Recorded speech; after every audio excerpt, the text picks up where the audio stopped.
बिस्मिल्लाहिर्रहमानिर्रहीम इय्याक नअबुदु व इय्याक नस्तईन।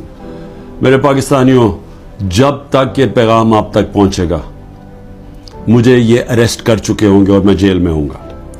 तो मेरी आपसे सिर्फ एक ही रिक्वेस्ट है, अपील है कि आपने घरों में चुप करके नहीं बैठना।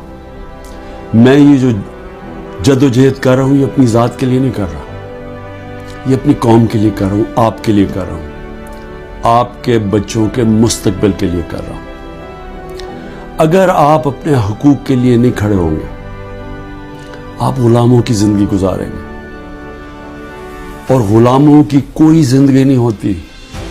गुलाम ऐसे होते हैं जैसे चूंटियां जमीन पे होती हैं, उनके ऊपर परवाज नहीं होती।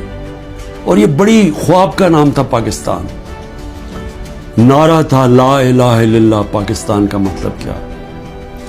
कि हम कोई इंसान के सामने नहीं झुकते। ला इलाहा इल्लल्लाह इंसान की गुलामी से हमें आजाद करता है।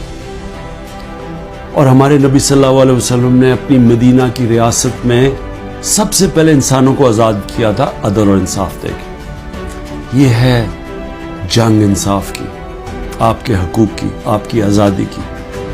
और कभी भी याद रखें, कोई आजादी प्लेट में रख के नहीं देता। जिस तरह मैं कहता हूं, जंजीरें गिरती नहीं हैं, तोड़नी पड़ती हैं। पुरअमन एहतजाज आपने करते रहना है जब तक कि आपको आपका हक नहीं मिलता।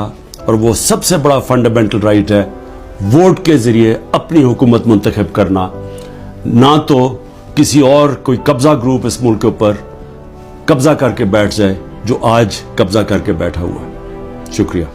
बिस्मिल्लाहिर्रहमानिर्रहीम इय्याक नअबुदु व इय्याक नस्तईन। मेरे पाकिस्तानियों, जब तक ये पैगाम आप तक पहुंचेगा, मुझे ये अरेस्ट कर चुके होंगे और मैं जेल में होऊंगा।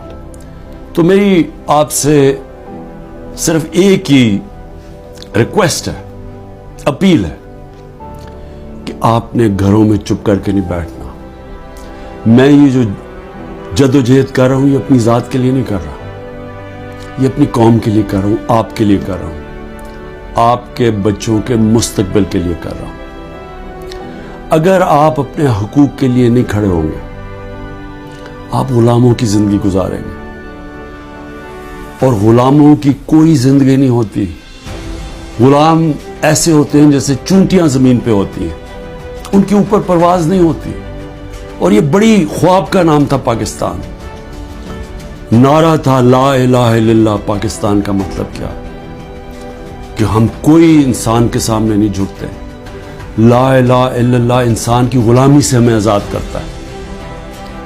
और हमारे नबी सल्लल्लाहु अलैहि वसल्लम ने अपनी मदीना की रियासत में सबसे पहले इंसानों को आजाद किया था अदल और इंसाफ देके। ये है जंग इंसाफ की, आपके हकूक की, आपकी आजादी की।